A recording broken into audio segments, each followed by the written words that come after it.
yang menjadi narasumber pagi menjelang siang hari ini pada Health Talk yang diselenggarakan oleh Rumah Sakit Umum Aisyah Munthilan, dan juga kepada seluruh tim yang menyelenggarakan kegiatan pada hari ini, baik moderator maupun seluruh tim yang tidak tampak di depan hadirin semua. Sebelumnya kita panjatkan puji dan syukur pada Allah Subhanahu wa taala atas nikmatnya kita bisa bertemu meskipun secara virtual untuk kita selama ini sudah menyelenggarakan kegiatan. Pada hari ini kita menyelenggarakan kegiatan tentang trauma, tentang tulang yang akan diisi oleh pakar yang sudah sesuai dengan bidangnya, yaitu Dr. Morteza. Nantinya pada kesempatan ini juga tidak lupa sholawat dan salam kita berikan kepada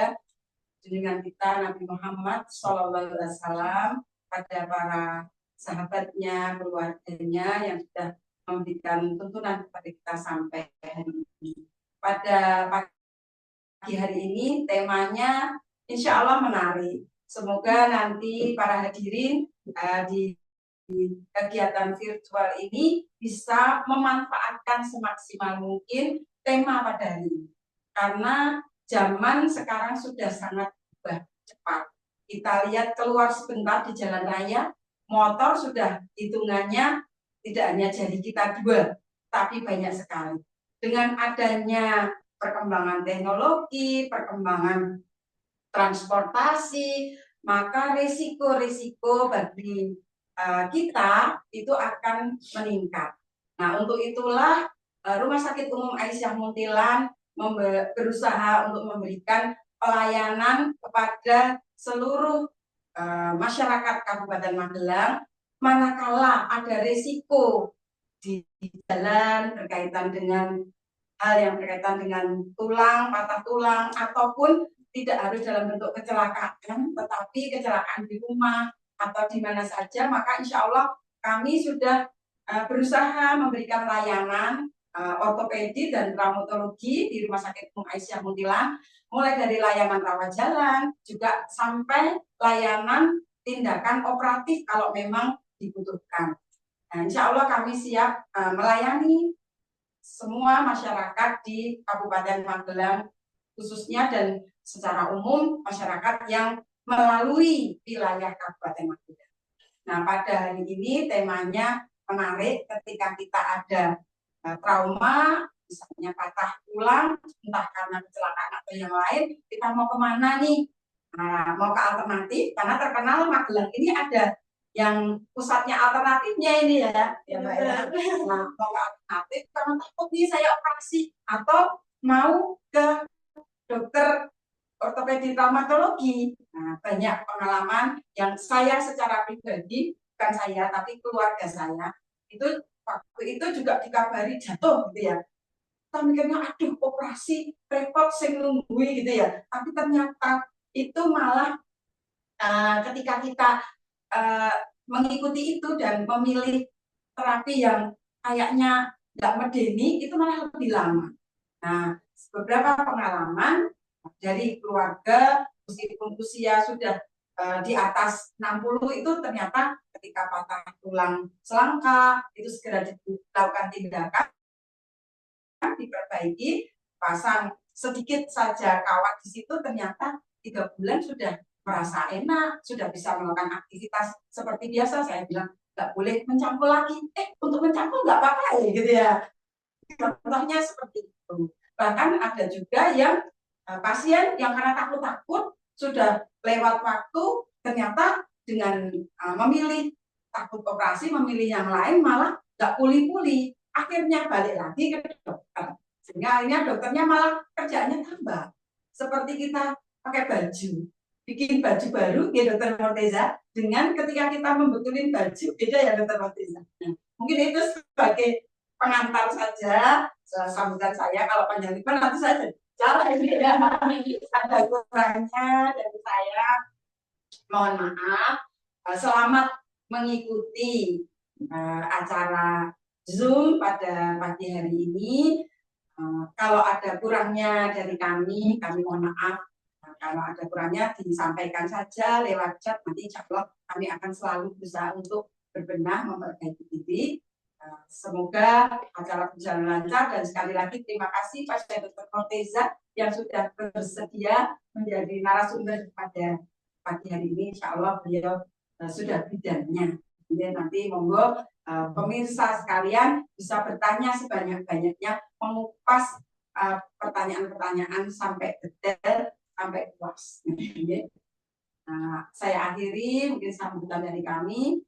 Nasrul minallah wa fathun qarib wa basyiril mu'minin. Wassalamualaikum warahmatullahi wabarakatuh. Saya kembalikan ke Terima kasih banyak kepada Dr. Dwi Anggarwati atas sambutannya. Semoga komitmen RSU Aisyah Muntilan dalam memberikan edukasi bisa memberikan manfaat bagi kita semua. Sekarang kita masuk ke sesi utama. Sudah hadir bersama kita di sini sumber yang sangat luar biasa. Enggak, Dokter? Assalamualaikum, Dokter. Gimana kabarnya, Dokter? Iya. Sebelum Dokter Morteza menyampaikan materinya, izinkan saya bacakan sedikit profil beliau agar kita bisa lebih mengenal siapa sih Dokter Morteza ini. Bernama lengkap Dokter Morteza Bahizdi Salibi, SPOT. Beliau adalah seorang dokter spesialis ortopedi lulusan Universitas Gadjah Mada dan sebelumnya menyelesaikan pendidikan kedokteran di Universitas Islam Indonesia. Sepanjang karirnya, Dokter Morteza sudah banyak pengalaman di berbagai rumah sakit, mulai dari Magelang, Klaten, hingga Gorontalo. Tidak cuma aktif praktik, beliau juga sering mengikuti pelatihan dan mengikuti publikasi ilmiah, salah satunya tentang penanganan cedera ligamen lutut. Dengan bekal keilmuan dan pengalamannya, hari ini beliau akan berbagi seputar penanganan patah tulang dan apa pilihan yang tepat dalam menangani kasus patah tulang. Tanpa menunggu lama lagi, mari kita simak bersama pemaparan materi dari Dokter Hanif.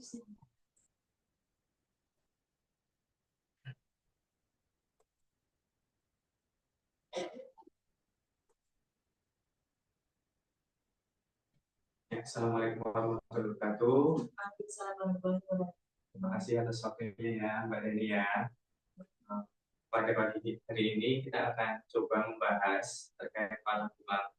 Karena selama saya berpraktek di sini kurang lebih 1,5 bulan, banyak sekali pasien-pasien yang datang dalam kondisi tangannya itu atau terlambat dalam memeriksakan patah tulang. Dan bahkan beberapa pasien datang ke saya kondisinya nggak tahu bahwa itu patah. Jadi tulang itu pada dasarnya kan 1 bulan, 1,5 bulan itu sudah mulai timbul halus ya. Halus itu seperti tulang menyambungkan satu dengan yang lain, tapi penyambungannya sudah miring. Nah, itu seperti tadi Bu Direktur bilang bahwa kita tuh dandani baju itu lebih sulit daripada membuat baju baru dari awal.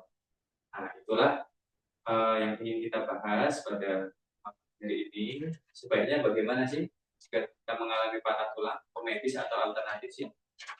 Monggo lanjut selanjutnya. Nah, patah tulang sendiri itu kita bahasa medisnya itu kita namakan fraktur.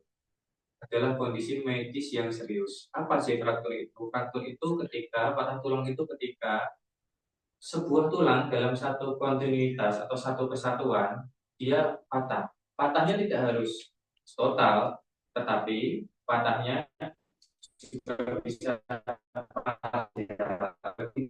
Jadi tidak harus jauh ya patah gitu. Dia patah di nah, kondisi patah itu juga dibagi dua nanti, open atau close, terbuka atau tertutup. Kalau terbuka artinya tulang itu dia berkonek dengan itu artinya kulitnya rusak, kulitnya sobek sehingga tulang itu keluar dari kulit tampak permukaannya. Nah itu jelas sangat kondisi serius, kita harus melakukan pembersihan sebelum melakukan penyambungan pada tulang. Kalau yang close berarti atau yang tertutup artinya tulangnya masih di dalam kulit. Jadi itu penanganannya kita tidak perlu membersihkan, kita hanya akan membantu yang itu ya. Nah, penanganan yang salah dalam patah tulang bisa menyebabkan tulang itu cacat permanen bahkan, yaitu terutama saat usia anak-anak di mana tulang itu bertumbuh. Ketika kita tidak menangani dengan baik, maka panjang tulang dari anak-anak itu akan berbeda. Jadi tulangnya satunya pendek, kok satunya panjang. Nah, itu bisa terjadi. Kenapa? Karena penanganan yang tidak sesuai.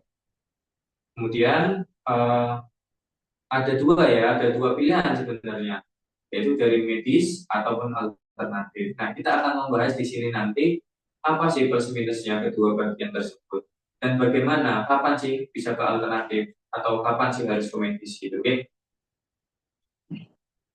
Nah, patah tulang itu tadi sudah saya jelaskan bahwa itu terjadi terputusnya kontinuitas tulang sehingga tulang itu tidak dalam satu kesatuan. Penyebabnya apa? Satu, dia jatuh terbentur sangat keras sehingga tulangnya tidak bisa menahan beban yang seharusnya dia. Yang kedua, ada loh dok, pasien saya misalnya simbah saya cuma jalan ke kamar mandi pleset patah itu. Kenapa ya? Nah, karena kepadatan tulangnya sudah turun atau kita sebut osteoporosis. Sehingga hanya dengan sedikit benturan maka tulang itu bisa. Ada lagi, dok ini nggak kebentur, nggak apa, tiba-tiba kok patah kenapa? Itu bisa terjadi karena misalnya tulangnya sudah menjadi sangat rapuh sekali sehingga dia hanya terkena sedikit aja kebentur meja gitu bisa patah. Jadi banyak faktornya untuk terjadinya patah tulang. Terus prevalensinya atau angka kejadiannya bagaimana sih? Nah, angka kejadiannya itu cukup banyak. Kalau di IGD itu bahwa dia mengatakan salah satu kasus yang paling umum. Jadi patah tulang itu sering terjadi apalagi sekarang kendaraannya transportasi semakin banyak. Dari WHO sendiri itu mengatakan satu banding 3 akan mengalami patah tulang di situ. Dan kondisi paling sering itu adalah anak-anak dan orang dewasa. Nah, untuk penanganan medis pada patah tulang itu yang pertama kita lihat dulu kondisi klinisnya. Kondisi klinis itu dilihat dari 3. Look atau kita lihat, lalu kita feel, kita raba, lalu kita gerakkan. Dari look ciri khas patah tulang itu adanya bengkak. Yang kedua adanya deformitas atau bengkok. Kita bisa lihat, wah ini mesti patah, ini harus bengkok gitu ya. Terus feel itu artinya dirasakan. Rasanya bagaimana? Nyeri sekali patah tulang itu seperti itu. Terus yang ketiga di move itu digerakkan dia akan bunyi kertek-kertek gravitasi atau dia digerakkan jadi false movement, yaitu gerakan yang tidak seharusnya pada sendi. Contoh pada tulang ini kita gerakkan kan satu kesatuan dia, sendinya di elbow, di siku sama di pergelangan. Tapi pada tulang dia digerakkan dia akan bergerak dengan itu yang pertama. Lalu pada penanganan medis untuk memastikannya kita perlu melakukan X-ray atau CT scan.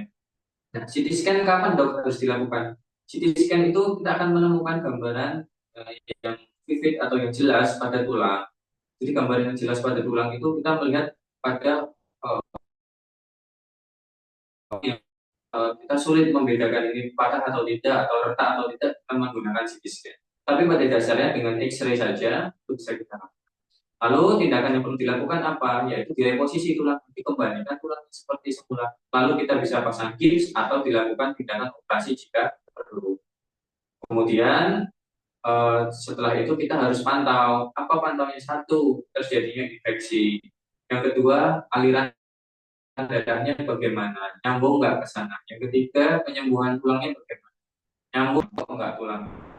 Nah, itu kita harus pantau. Dari medis itu satu kesatuan. Jadi ketika ada pasien datang, kita harus observasi dan follow up sampai pasien itu benar-benar bisa kembali seperti semula kondisi tangannya, itu bisa bekerja kembali. Itu okay? Nah, jika di tukang urut atau bone setter, biasanya tanpa dilakukan X-ray, hanya kira-kira nih, apa belum ya? Akibatnya apa? Akibatnya nanti ketika penyambungan, tulang itu akan bengkok. Karena pada dasarnya tulang itu tidak diapa-apakan, dia bisa nyambung. Cuma itu yang bagaimana dokter ortopedi akan membantu memastikan posisinya itu bagus, posisinya itu lurus, sehingga nanti dia berfungsi akan seperti semula kembali. Nah, sekarang kita bayangkan, jika tulang itu bengkok, maka fungsinya juga akan menurun. Dia harusnya bisa membawa beban 10 kilo, karena tulangnya bengkok nggak kuat, jadi hanya bisa 5 kilo. Jadi fungsi dari tulang tersebut dia akan terjadi penurunan. Kemudian biasanya bone itu atau tukang urut itu dia diurut, dipijat. Nah, pada kondisi itu kita tidak tahu apakah pembuluh darahnya rusak, apakah ototnya rusak. Ketika dipijat malah bisa jadi tulangnya semakin bengkok atau mencederai saraf dan pembuluh darah. Nah, kemudian prosesnya tidak steril, lalu berisiko tinggi dan ditakutkan salah penanganan. Jadi kalau kita lihat di gambar itu bisa tampak itu memakai kardus atau memakai kayu-kayu.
Mohon maaf, Dok, suaranya tidak terdengar.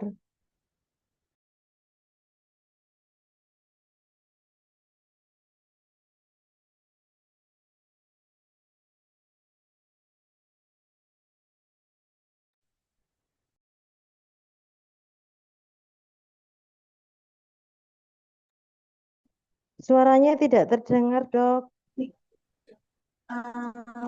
Suara saya terdengar jelas.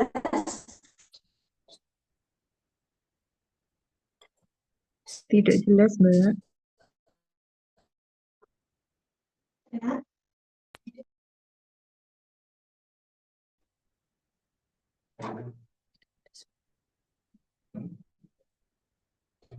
Mohon maaf, apakah suara saya bisa terdengar dengan jelas? Bisa, Mbak. Sekarang bisa, Bu. Itu. Ya. Apakah suara saya terdengar? Sudah masuk, Terdengar, terdengar. Mbak. Oke, terima kasih. Terdengar, Dok. Kita lanjutkan ya. Ini tadi terkait sindrom kompartemen yang kita bisa lihat di tangan pasien. Ini tangan pasien menikam. Kenapa? Karena tekanan di dalam ototnya meningkat. Tekanan di dalam otot meningkat, dia akan menekan pembuluh darah saraf bisa mengakibatkan kecacatan permanen. Nah, kondisi seperti ini saya pernah temukan juga diakibatkan karena tidak terjadinya penanganan dari medis dan dilakukan tindakan yang tidak tepat. Nah, ini studi kasus singkat ini. Ini contoh pasien memilih ke tukang urut. Awalnya tampak membaik, tapi setelah 3 minggu muncul infeksi. Akhirnya pasien sudah infeksi seperti ini, kita tidak bisa melakukan penanganan lagi lebih lanjut. Akhirnya terjadilah proses amputasi pada pasien. Dan ini terjadi tidak hanya 1-2 kali, cukup sering kita temukan seperti ini. Karena penanganan yang terlambat dan terjadi infeksi pada pasien. Nah, rekomendasi WHO dan IDI sendiri, penanganan fraktur itu harus ditangani oleh tenaga medis. Tukang urut atau bone setter bisa berperan dalam proses rehabilitasi atau penanganan awal dalam pemasangan bidai, pemasangan spalek itu bisa kemudian dilanjutkan dirujuk ke dokter ortopedi, sehingga dokter ortopedi akan mengakses, akan menilai kondisinya bagaimana, apakah operasi ataukah tidak operasi, ataukah cukup di gips, ataukah harus dilakukan operasi. Nah, itu dokter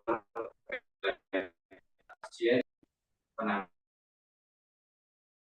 pada pasien. Oke, kesimpulan fraktur itu tidak bisa ditangani oleh sembarangan. Tetapi penanganan awal fraktur boleh kita lakukan pemasangan spalek bidai, lalu kemudian kita lanjutkan. Tapi untuk kemudian pijat, kemudian diberikan daun-daun, diberikan penanganan medis jelas jauh lebih aman karena kita harus melihat ronsennya, kita harus pantau dengan sampai akhirnya tulangnya dan pembuluh darah serta sarafnya, dan itu akan mengurangi risiko komplikasi. Kemudian kita harus terus mengedukasi masyarakat untuk memberikan pengertian edukasi terkait penanganan dalam cedera patah tulang itu sendiri seperti apa. Kurang lebih itu, Mbak Reni. Iya. Saya berikan Terima kasih dokter atas penjelasannya. Kita jadi lebih tahu nih kalau ternyata salah dalam penanganan patah tulang itu bisa berakibat fatal ya dokter. Ya. Ternyata ya kalau dari awal sudah bagus biasanya nanti dari seterusnya pun penyembuhannya bisa jadi lebih maksimal ya dok. Iya, betul Mbak Reni. Sekarang kita masuk ke sesi tanya jawab. Buat mitra LSU Aisyah Mundilan yang ingin bertanya, silakan bisa langsung tuliskan di kolom chat ataupun raise hand. Di sesi ini kita ada 3 door prize menarik untuk 3 penanya yang pertama. Jadi silakan pada mitra LSU Aisyah Mundilan jika ingin bertanya bisa langsung melalui kolom chat. Sudah ada yang bertanya dokter? Ya, boleh. Saya bacakan ya dok dari Pak Muhammad Lutfi Abbasi. Assalamualaikum dokter, ingin bertanya, jika terjadi fraktur kolom femur pada lansia, tetapi tidak mau operasi, adakah pengobatan atau tindakan selain operasi? Apakah berbahaya jika tidak dilakukan? Ya. Dok. Kolom femur atau kita sebut dia di kepala dan lehernya femur itu biasanya sering terjadi pada lansia. Kenapa? Karena terjadi proses osteoporosis. Lansia perempuan itu paling sering. Biasanya saat jalan santai atau jalan ke kamar mandi sering terjadi fraktur kolom femur. Fraktur kolom femur sendiri kita jangan salah kaprah. Ada 4 tahap, ada 4 stage, 4 kondisi. Derajat 1 sampai derajat 4. Derajat 4 itu yang terparah, derajat 1 teringan. Derajat 1 itu tidak perlu operasi memang ya. Kita hanya tidak usah menapa, tidak kita batasi untuk napak, untuk jalan. Itu tulangnya hanya derajat 1 ya. Derajat 1 itu yang bagaimana? Yang patahnya tidak bergeser, patahnya ya, yang patahnya kondisinya masih bagus. Jadi tulangnya tidak bergeser, hanya patah retak aja. Itu tanpa perlu operasi tidak apa-apa. Tapi ini sudah derajat 2, sudah ada pergeseran, apalagi derajat 3 dan 4 itu maka harus operasi. Nah kalau nggak mau operasi gimana? Ya nggak apa-apa, itu haknya pasien memang operasi. Tetapi akan timbul komplikasi yang timbul yaitu apa? Tadi tumbuhnya dia akan nyambungnya dia akan miring sehingga terjadi pemendekan. Sehingga kakinya junjing kanan sama kiri lebih panjang yang kanan. Jalannya juga nggak maksimal, akan pincang. Nah itu komplikasi-komplikasi yang akan terjadi. Berarti tergantung dari derajatnya ya dok. Ya, dan itu kan yang tahu kita harus lihat dari ronsen. Iya. Nah, kondisinya seperti apa. Betul. Misalkan kita akses, kita nilai, oh ini derajat 1, tidak usah operasi Pak. Ini derajat 2, 3, 4, memang harus perlu operasi, kita operasi. Jadi memang nggak semua patah tulang itu dioperasi ya. Ya. Jadi memang ada beberapa yang cuma bisa dipikirkan yang lain. Tergantung dari tingkat parahnya ya dok ya. Iya, selanjutnya itu ada. Hanya lagi, boleh. Dari Ibu Siti Warnatun. Izin bertanya ya dokter. Yang kedua nih ternyata dok. Yang pertama, apakah benar jika tulang patah dipijat bisa memicu pertumbuhan tumor tulang? Kemudian yang kedua, apakah ada efek samping jika pelepasan pen tidak dilakukan dari waktu? Yang pertama, tulang dipijat apakah terjadi tumor tulang? Ini tumor tulang itu faktornya banyak. Salah satunya ya. Tapi atau juga ada mutasi dari virus, dari bakteri yang di sana yang menyebabkan merangsang pertumbuhan tulang. Tapi basicnya nomor 1 genetik. Jadi untuk dipijat secara langsung sebenarnya tidak menjadi pencetus patah tulang. Cuman yang kita pencetus kanker tulang. Cuman yang kita takutkan dari proses pemijat tadi adalah terdapat pembuluh darah ataupun saraf di sekitar tulang-tulang itu yang dapat cedera bila kita melakukan pemijatan. Nah, seandainya pembuluh darah tersebut cedera dan memang orang itu ada pada genetiknya tumor, nah, ditakutkan bisa terjadi penyebaran tumor di sana. Jadi kalau sudah ada benjolan, sudah ada jangan dipijat, sudah diperiksakan saja. Takutnya kalau semakin dipijat, benjolan yang pecah, ternyata itu tumor, dia akan menyebar kemana-mana. Nah itu ya. Jadi tidak ada kaitan langsung, tapi ada kaitan. Yang kedua, untuk pen idealnya memang dicabut, terutama usia muda, gitu. Kenapa? Karena pen itu kalau tidak dicabut, dia akan menempel pada tulang dan membuat tulang itu jadi berkurang kekuatannya. Jadi kita bilang tulangnya lebih manja. Oh Ya. iya. Jadi harusnya menerima beban 10 kilo, gara-gara ada pen, dia bebannya disalurkan ke pen. Jadi dia hanya menerima mungkin 5 kilo, 6 kilo. Gitu. Sehingga tulangnya seharusnya bisa kuat, dia nggak jadi kuat. Dia akan mengalami disuse osteoporosis. Jadi osteoporosis karena tulang itu tidak dialiri beban. Makanya pada usia muda kita sarankan 1 tahun, 1,5 tahun itu tulang ketika sudah bagus kita harus copot supaya tulangnya bisa mandiri kuat tanpa topangan dari pen. Beda dengan usia tua, mungkin usia sudah 70 kita lakukan pemasangan pen, tulangnya sudah ini ya sudah tidak usah dicopot, tidak apa-apa. Karena nyopot pen itu juga kita harus pertimbangkan keuntungan serta kerugiannya sendiri. Gitu. Oke. Kemudian tadi ada yang raisen ya. Ya, boleh. Rodiah Fitri. Rodiah Fitri, raisen. Monggo kalau ingin bertanya langsung Ibu bisa di. Iya, Bu. Ya. Oke, mari Bu. Monggo silakan. Oke, selamat pagi, Dokter Morteza. Pagi, Bu Rodia. Izin bertanya. Sebenarnya pertanyaan saya terus di kolom chat Ibu. Tapi ini saya bacakan langsung. Saya ingin bertanya pada dokter, untuk usia 40 tahun ke atas, adakah bagaimana caranya supaya bisa memperkuat tulang? Kemudian adakah vitamin yang Dokter Morteza sarankan yang recommended bagi usia 40 ke atas?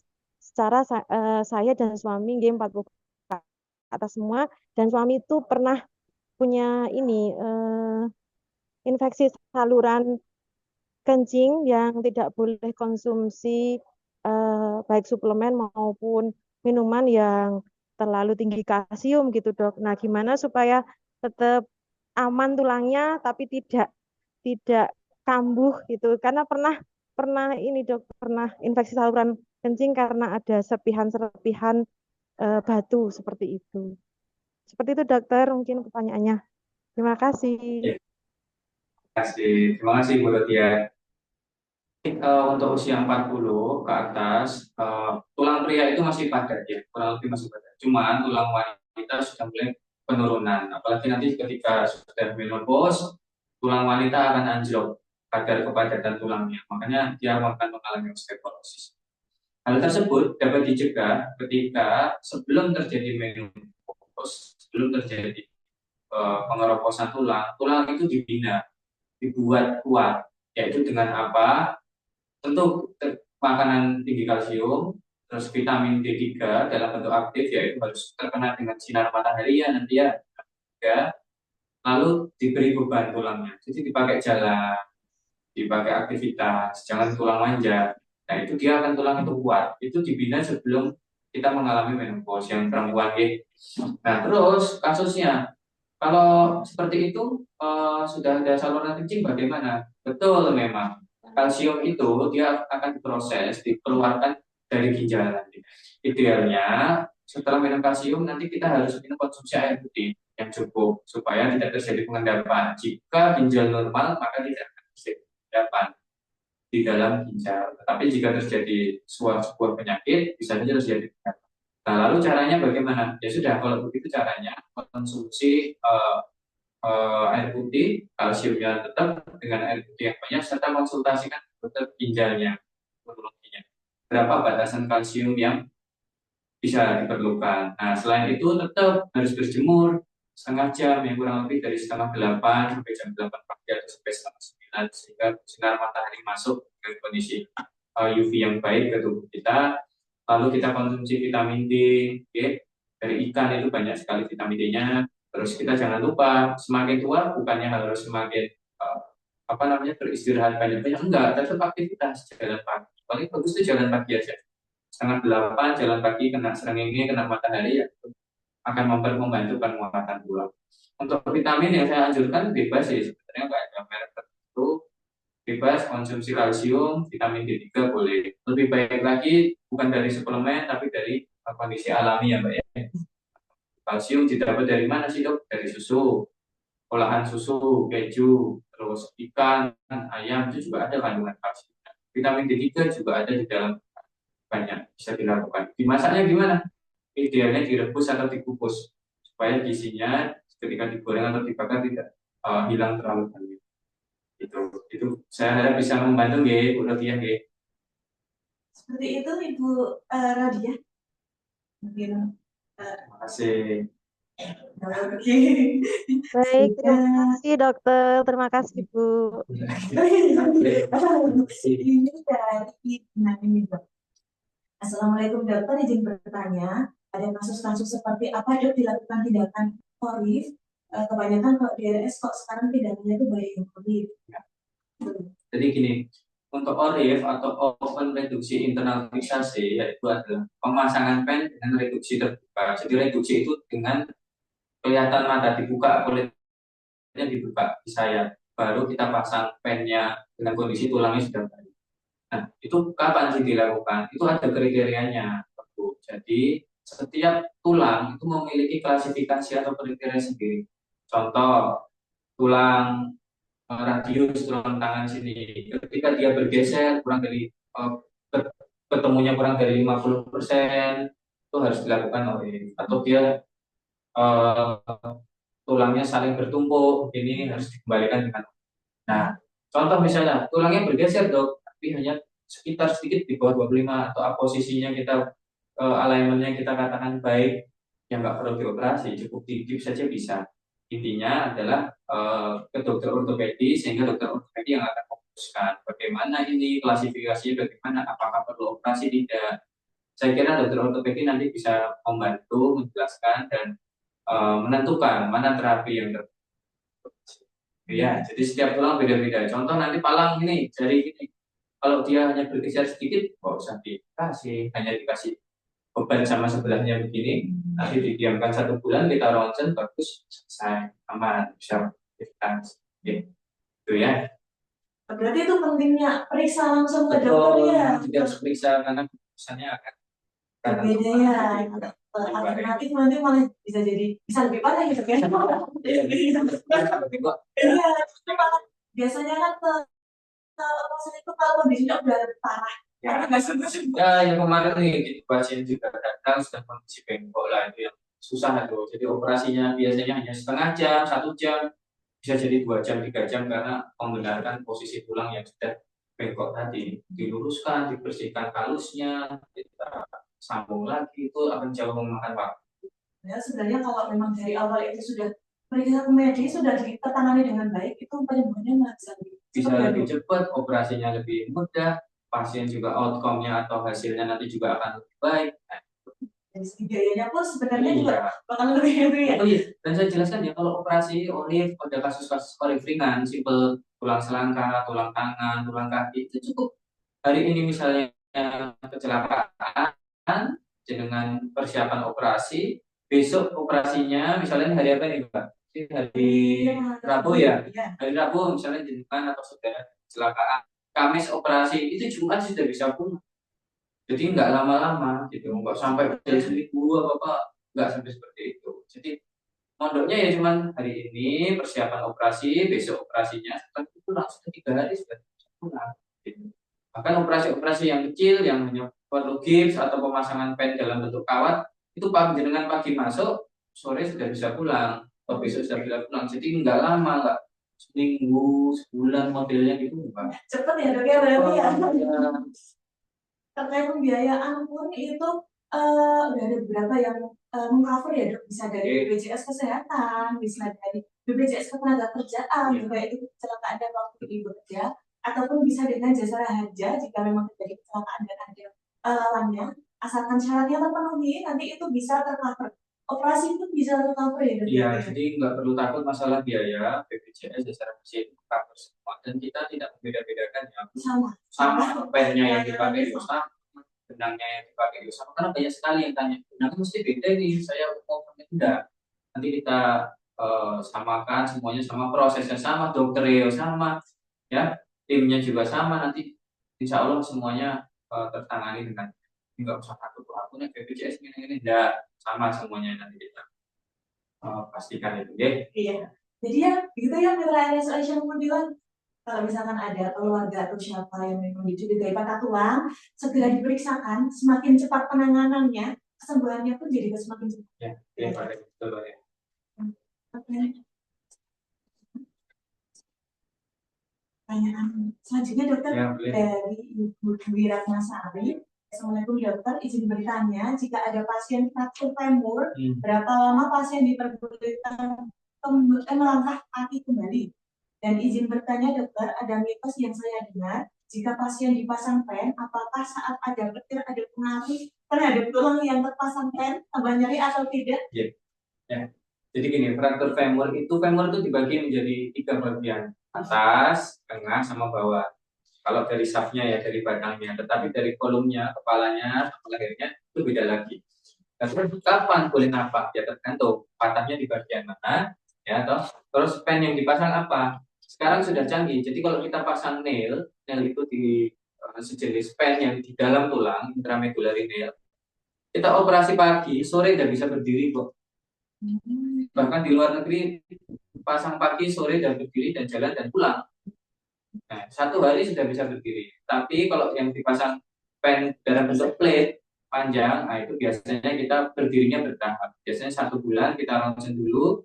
Kalau sudah tumbuh kalusnya atau tulang atau proses tahap awal penyembuhan tulang, baru kita perbolehkan pasien untuk napak sekitar 10% berat.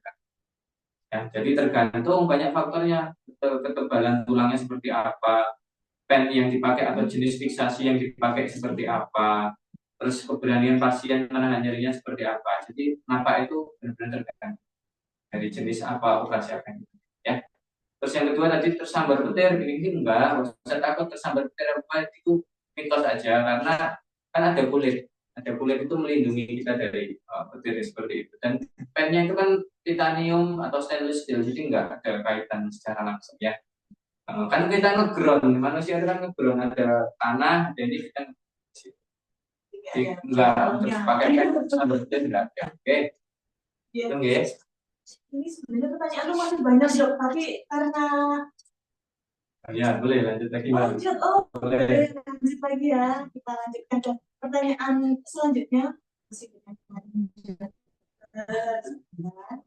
Dari Ibu Johani Febri, izin bertanya dok, nenek saya umur 88 tahun, mengalami fraktur kolum distra, sudah dioperasi sejak 1 tahun yang lalu, tapi sepertinya operasinya tidak berhasil. Mungkin ada saran untuk pengobatan harus seperti apa nih dok? Karena setelah operasi sudah tidak diobati.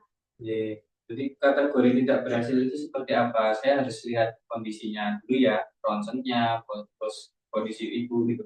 Jadi kadang-kadang gini, yang kita harapkan itu, orang-orang harapkan itu ekspektasinya setelah dioperasi dia bisa jalan, dia bisa lari, dia bisa aktivitas.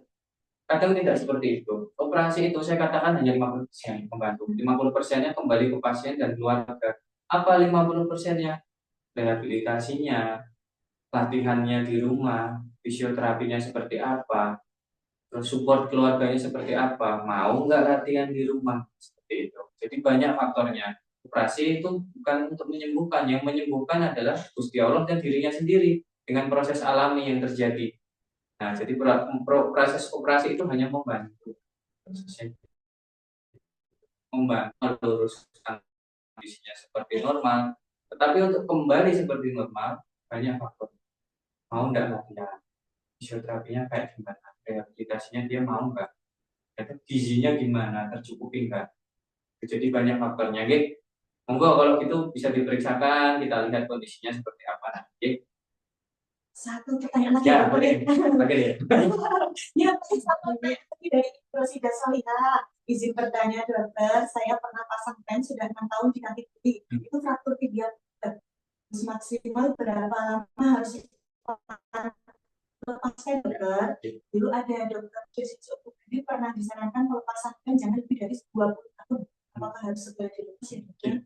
Lepasnya itu itu idealnya, paling ideal adalah saat tulang sudah remodeling, kalau tulang sudah kembali seperti semula. Itu idealnya dilepas. Tapi pertanyaannya, kapan tulang remodeling? Tulang remodeling itu rata-rata untuk tulang panjang itu 1 tahun. 1 tahun sampai 1,5 tahun. Nah, itu idealnya dicopot. Kalau nggak dicopot gimana? Ya, tadi susah. Jadi tulangnya nanti menjadi disuse osteoporosis, terus pen yang di dalam skrupnya juga nanti akan sulit untuk dilepas, gitu ya. Kalau untuk 20 tahun dilepas itu kemungkinan itu adalah umur usia dari pennya. Pen itu dia lama-lama bisa rusak, bisa aus. Itu umurnya biasanya rata-rata 10 sampai 20 tahun.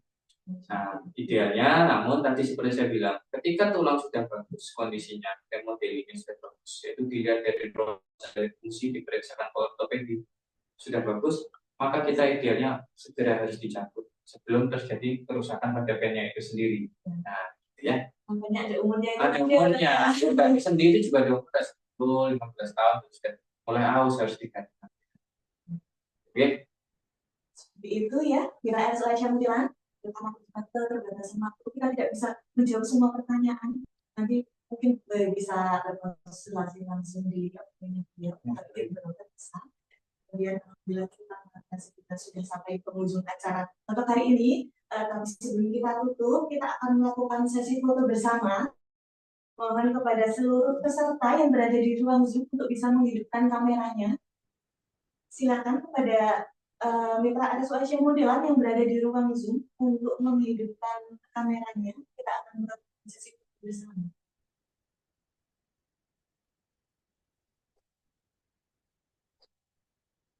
Masih kami tunggu ya.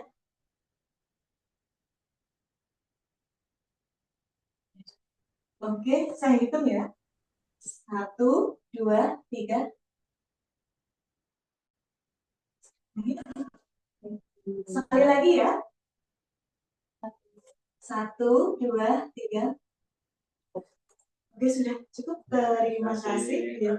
Ini jika mitra RSUI Syambilan ingin berobat ke polinya Dr. Murteza, beliau poli di RSUI Syambilan pada hari Selasa sampai dengan Jumat pukul 7.30 sampai dengan pukul 10.30. Mungkin Dr. Murteza ada closing statement dong? Ada 1-2 patah kata ya. Iya. Ya, jadi gini ya. Periksakan dulu, dicek dulu bagaimana. Kalau memang nanti pengen pijat atau perlu ke tukang urut, monggo silahkan, tapi dalam rangka rehabilitasinya ya. Jadi bukan pada penanganan awal. Untuk penanganan awal boleh hanya dipasang sepalan baik. Setelah itu ke medis, baru tim medis yang akan memutuskan. Dan jangan anggap enteng ya, maksudnya fraktur seperti apapun idealnya kita periksakan. Karena di sekitar tulang itu ada saraf dan pembuluh darah yang kita tidak tahu apakah kondisinya cedera atau tidak. Ya. Ya. Baik, terima kasih dokter sudah berkenan mengisi acara hari ini. Terima kasih juga kami sampaikan kepada Dr. B. Ambarwati Mas yang sudah memberikan sambutan dan juga dukungannya. Terima kasih juga kepada seluruh mitra RSUI Syambilan yang sudah bergabung. Sudah sangat antusias sekali nih, banyak sekali pertanyaan nih. Dan mohon maaf tidak bisa terjawab semuanya. Kami sampaikan yang mendapat voucher hari ini yaitu yang pertama Muhammad Lutfi Abasi, yang kedua Ibu Siti Wahyatun, yang ketiga Ibu Rojiah Fitri. Kepada yang saya sebutkan itu bisa menghubungi Humas Marketing, itu ada nomornya di kolom chat. Kemudian jangan lupa follow sosial media RSUI Syambilan untuk info menarik lainnya. Saya ini pamit undur diri. Mohon maaf jika ada kesalahan. Sampai jumpa di acara Hottalk berikutnya. Wassalamualaikum warahmatullahi wabarakatuh. Waalaikumsalam warahmatullahi wabarakatuh.